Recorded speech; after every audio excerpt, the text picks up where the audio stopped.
आज फिर से दुनिया ने भारत की विदेश नीति का लोहा माना है। अगर आपको याद होगा तो अक्टूबर में कतर ने भारत के 8 नौसैनिकों को फांसी की सज़ा सुनाई थी।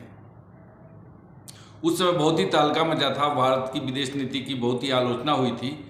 बहुत लोगों ने ये प्रश्न उठाया था कि मोदी सरकार अपने 8 नागरिकों की सुरक्षा करने में नाकामयाब रही है। उस समय पाकिस्तान का हाथ इसमें माना गया। बहुत सारे लोगों को ऐसा भी लगता था कि पाकिस्तान के प्रेशर में कतर की सरकार ने, चूँकि कतर भी एक मुस्लिम बहुल राज्य है, मुस्लिम बहुल का मुस्लिम राज्य है, तो इसलिए पाकिस्तान के दबाव में आकर भारतीय नागरिकों को फांसी की सज़ा सुनाई। लेकिन भारत की विदेश नीति कैसे काम करती है, इसका एक बहुत ही अच्छा एग्जाम्पल अभी कतर के इन नौसैनिकों का रिहा होना है। आपको याद होगा कि दिसंबर में जब प्रधानमंत्री नरेंद्र मोदी दुबई गए थे तो वहाँ पे कतर के अमीर के साथ उन्होंने एक साइड लाइन मीटिंग की थी, और उस मीटिंग के बाद ही जो नौसैनिक कतर के जेल में बंद थे और जिन्हें फांसी की सज़ा सुना दी गई थी, उनकी फांसी की सज़ा को उम्र कैद में बदल दिया गया। अब इससे एक राहत मिली, क्योंकि बात करने का उनसे उस टॉपिक पर फिर से आगे निगोशिएट करने के लिए समय मिल गया। भारत की डिप्लोमेसी कैसे शांत होकर के चुपचाप अपना काम कर रही है, इसका ये बेहतरीन एग्जाम्पल है। मुझे नहीं लगता कि जो भी लोग इस केस के से विज्ञ हैं, जिन्हें पता है इस केस के बारे में, और जिन्हें कतर की सरकार की काम करने के तरीके के बारे में पता है, किसी को ये उम्मीद नहीं होगी कि कतर की में फंसे ये 8 भारतीय नागरिक लौट पाएंगे। अब ये केस ये था, पहले हम उसकी चर्चा करते हैं कि आखिर ये 8 नौसैनिकों को कतर ने पकड़ा क्यों, किस जुर्म में उन्हें फांसी की सज़ा दी गई।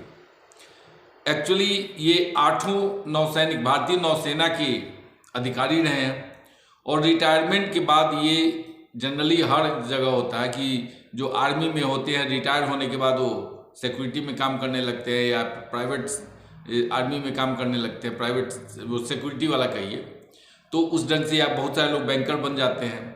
तो आफ्टर रिटायरमेंट जितने भी आर्मी के हों या नेवी के लोग हों, कहीं न कहीं काम करते हैं। खास करके जो नेवी के लोग होते हैं, उनका चूँकि शिप का अनुभव होता है, तो वो लोग शिप में काम करने लगते हैं। उसी में ये नौसैनिक भी किसी शिप पर काम करते थे, कतर में रहते थे। उस समय कतर की सरकार ने उन पर आरोप लगाया कि ये उनका जो नौसेना है, नौसेना मतलब उनका जो नेवी है, उसके बारे में ये जासूसी कर रहे थे, यानी उनके जो नावल प्रोग्राम है उसकी जासूसी कर रहे थे। और इस आरोप में ये अगस्त 2022 को 8 भारतीय पूर्व नौसैनिकों को पकड़ लिया गया। उन पर ट्रायल कोर्ट में सज़ा चली, उस पर बहस हुआ। लास्ट में उन्हें वहाँ की कतर की कोर्ट ने फांसी की सज़ा सुना दी। उस समय किसी को ये विश्वास नहीं था कि कतर जैसा देश कभी कभी जो भारत विरोधी वक्तव्य देने के लिए भी विख्यात है।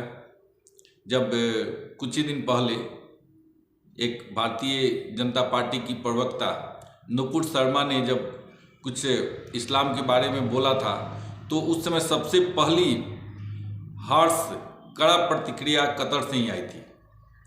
कतर की सरकार ने भारत के एम्बेसडर को बुला करके और इस पर अपने विरोध जताया था।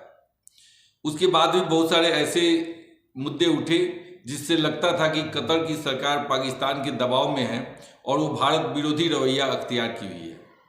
ऐसे में जब कोई भारतीय नागरिक पर जासूसी का आरोप लगे और वहाँ की कोर्ट में ये प्रमाणित हो जाए या वहाँ की कोर्ट उसे सज़ा के योग्य समझे, तो फिर वैसे सज़ा को माफ़ कराना किसी के लिए भी आसान नहीं था।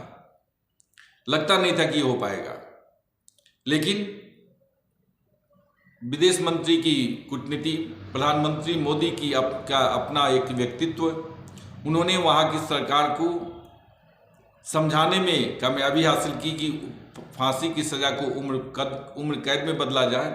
और अभी आज ही ये न्यूज़ आया है कि 8 जो पूर्व नौसैनिक थे उन्हें अब कतर की सरकार ने रिहा कर दिया है। अब ये 8 नागरिकों की रिहाई भारत के लिए तो एक बहुत बड़ा उपलब्धि है ही, लेकिन उनके परिवार के बारे में सोचिए, जिनके परिवार के सदस्य कतर की जेल में बंद थे और जिन्होंने उनकी आस को छोड़ दिया, आशा छोड़ दिया था, उनकी आस नहीं रहा कि अब वो लौट के आ पाएंगे, क्योंकि उन्हें फांसी की सज़ा हो गई थी। फांसी का सज़ा याफ्ता आदमी, उसको अगर आज का भारत किसी मुस्लिम देश से छुड़ाने में अगर सफल होता है तो आप समझ सकते हैं ये कितनी बड़ी उपलब्धि है। मुझे तो लगता है कि हाल के दिनों में जो नरेंद्र मोदी सरकार की बहुत बड़ी उपलब्धि विदेश नीति में रही है, उसमें से एक इसे माना जाना चाहिए, क्योंकि एक वो भी समय था जब भारत के नागरिक कहीं किसी दूसरे देश में फंसते थे तो भारत की सरकार उनका कोई रिश्ता नहीं रखती थी, उनकी कोई परवाह नहीं करती थी, कोई सुविधा उपलब्ध नहीं कराती थी।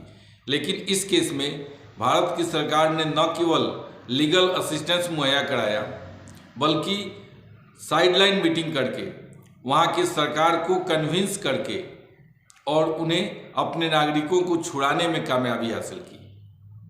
अभी आज ही सऊदी अरब में पश्चिम एशिया का सबसे बड़ा मंदिर का उद्घाटन भी होने जा रहा है।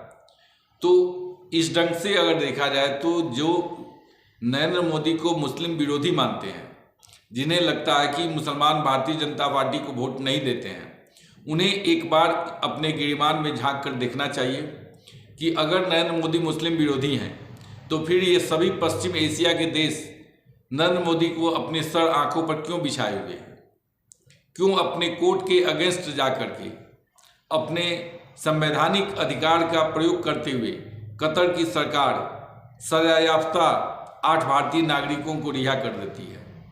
8 में से 7 भूतपूर्व नौसैनिक आज सोमवार के दिन भारत पहुंच चुके हैं और एक अब कुछ ही दिनों में पहुंचने वाले हैं।